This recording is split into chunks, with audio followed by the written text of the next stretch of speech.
There's not a chance in hell that this is funny or gonna work. And when you see those flat, corny, late-night monologue jokes with no audience, Colbert, there's Jimmy Kimmel, there's Fallon. What they're doing is just like reading off of a teleprompter. So a bunch of really good joke writers wrote them some stuff, and then they're playing to the audience, and the audience is like laughing, so they get this feedback, and they know how to do that. They stand there, and there's applause signs, and then there's producers. There's the warm-up guy that's literally telling people to clap. They're like, okay, explain to the people. Yeah. Okay, when Jimmy comes out, I want a big round of applause. Poor Jimmy. True, it was a terrible night for women, children, and for the hundreds of thousands of hard-working immigrants who cut his lawn. It was a terrible night for women, for children, for the hundreds of thousands of hard-working immigrants who make this country go. For healthcare, for our climate, for science, for journalism, for justice, for free speech. It was a terrible night for poor people. Behind closed doors, a deal was made, and just when Jimmy Kimmel thought he was safe behind his cozy late-night desk, boom, Joe Rogan and Greg Gutfeld tag-teamed him like it was WrestleMania for comedians with beef. What followed wasn't just a roast, it was a full-blown comedic cage match. Add in Trump's $500 million lawsuit, which made zero legal sense but 100% tabloid noise, and you've got a blender full of chaos, ego, legal absurdity, and national-scale humiliation. What exactly did Kimmel say that triggered this legal meltdown? Why are Rogan and Gutfeld serving up fire like it's open mic night in hell? Buckle up, because this is unfiltered comedy karma on steroids, turbocharged by political vendettas, punchlines with consequences, and a media circus that refuses to leave the tent. He's had a real problem with Elon from the beginning of this thing, but it's like he's in this leftist thought bubble. He is in the most leftist thought bubble available, which is Hollywood. And, and I think also, he famously, there's some videos of him in blackface, and those came out, and he had apologized for them, and I think he took that hit and like really doubled down the other direction. And it was a terrible night for everyone who voted against him, and guess what? It was a bad night for everyone who voted for him, too. You just don't realize it yet.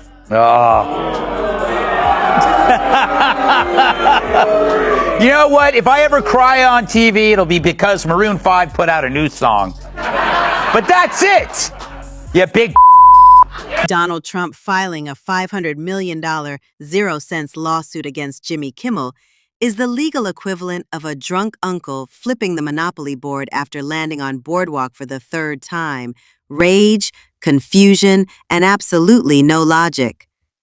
Now add Joe Rogan and Greg Gutfeld reacting to it in real time. That's not commentary. It's a two-man comedy demolition derby with no breaks, aimed straight at Kimmel's overinflated ego, which, shockingly, might be even bigger than Trump's. Their tag team takedown was equal parts roast, chaos, and unscripted therapy session for America's late-night fatigue. It was less about law, more about lawlessness, served with a side of popcorn. Jimmy Kimmel's a loser. I do Jimmy Kimmel. I did him a lot. Yeah. And he'd be standing on the sidewalk. Oh, sir, may I bring you in? He'd bring me in every time. The whole show is talking bad about Trump. He called us doofuses when we had you on. He's a group of doofuses in flat-brimmed hats. Guess what? We Ask him how many. What he did. Ask him. Yeah, you do bigger. Yeah, you do. You'd think that after years of limping through awkward monologues and clapping like a malfunctioning seal every time he delivers a joke that sounds like it was rejected from a cereal box, Jimmy Kimmel might have developed at least a flicker of self-awareness. But no, he doubled down and decided to poke the bear. Not just any bear, mind you. The orange one, with a gold-plated ego, a short fuse, and a legal team hopped up on caffeine, cable news, and vengeance. Cue the lawsuit. A $500 million lawsuit. That's right. Jimmy's mouth just wandered into a legal minefield where the damages are roughly equal to the GDP of a small nation, or at least 5 Marvel movies. Now he's in hot water deeper than his nightly desk, and the punchline might just be bankruptcy. Maybe next time he'll stick to recycled Halloween candy bits, awkward celebrity interviews, and knock-knock jokes no one laughs at. But hey, at least they don't cost $500 million. Just got a review, and has there ever been a worse host than Jimmy Kimmel at the Oscars? His opening was that of a less than average person trying too hard to be something which he is not and never can be. Get rid of Kimmel and perhaps replace him with another washed up but cheap ABC talent, George Slopanopoulos.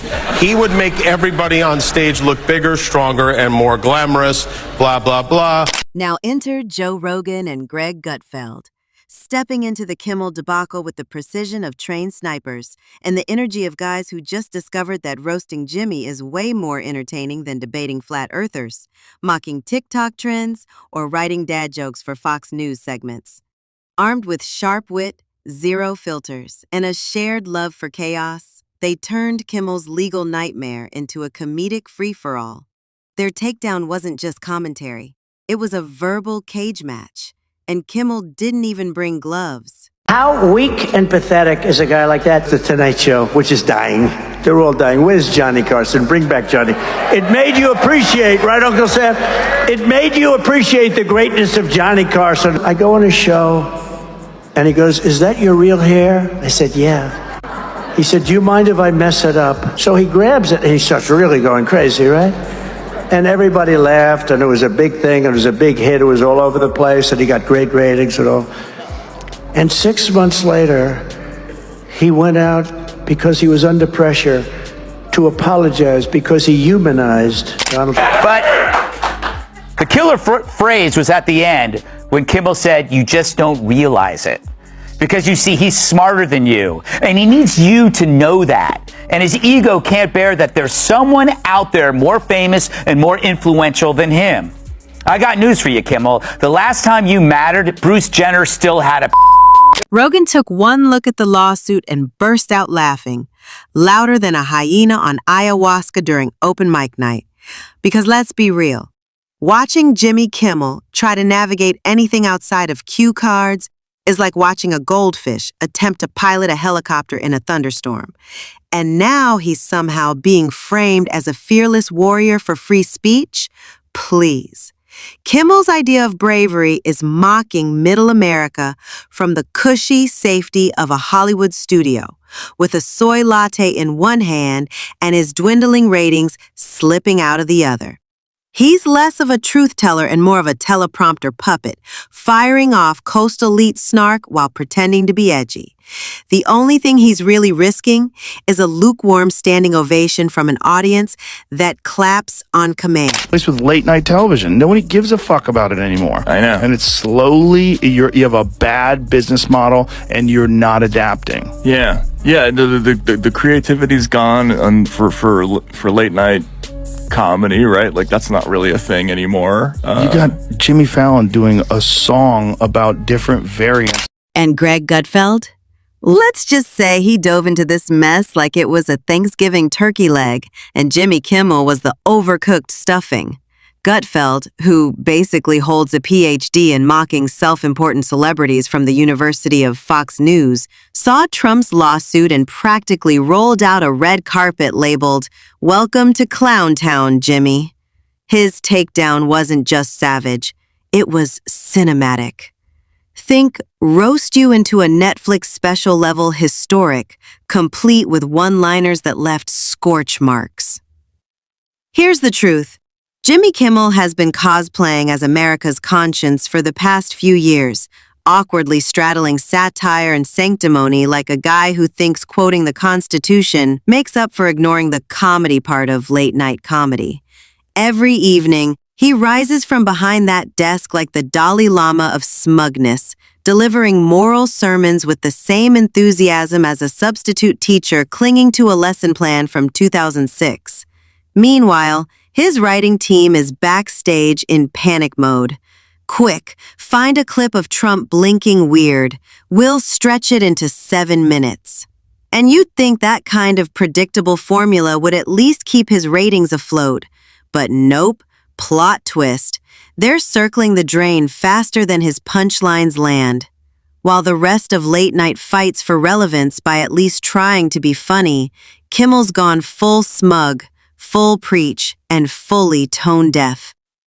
Now, with Trump's lawsuit lighting up his inbox like a Christmas tree wired by Satan, he's suddenly clutching the Constitution like it's his long-lost best friend after years of using it as a punchline. The problem with that kind of stuff is it continues to go in the same direction where more and more things become forbidden and toxic, to the point where, the Elon Musk joking around about my pronouns are prosecute Fauci. Jimmy Kimmel made a tweet back to him. He said, your pronouns are ass and hole, which is pretty funny. But then, Did he really? Yes. And so then I read that, and there was people saying, please don't joke about pronouns. It's transphobic to joke about pronouns. So they were chiding him. What makes this meltdown so irresistibly delicious is that Joe Rogan and Greg Gutfeld aren't even mad. They're entertained.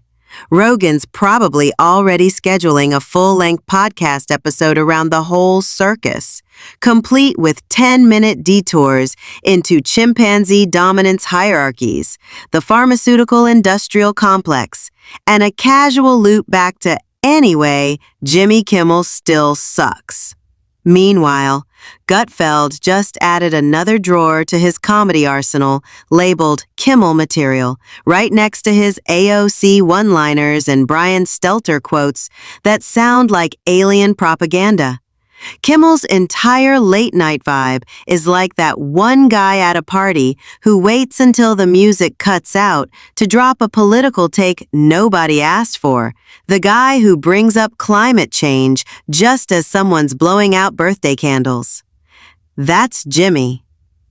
And now he's shocked that there might actually be consequences when your comedy slowly morphs into a DNC press release wrapped in a teleprompter and served with a side of virtue signaling. Sure, Trump's $500 million lawsuit may be over the top, maybe even absurd, but let's be honest, it's not like Kimmel was too busy saving comedy from itself. For years, he's been turning punchlines into participation trophies, monologues into therapy sessions, and every skit into a weird PSA for coastal elitism. The only thing Jimmy's managed to successfully dismantle lately is his own ability to land a laugh without needing a 5-minute pause for moral reflection, audience approval, and social media validation.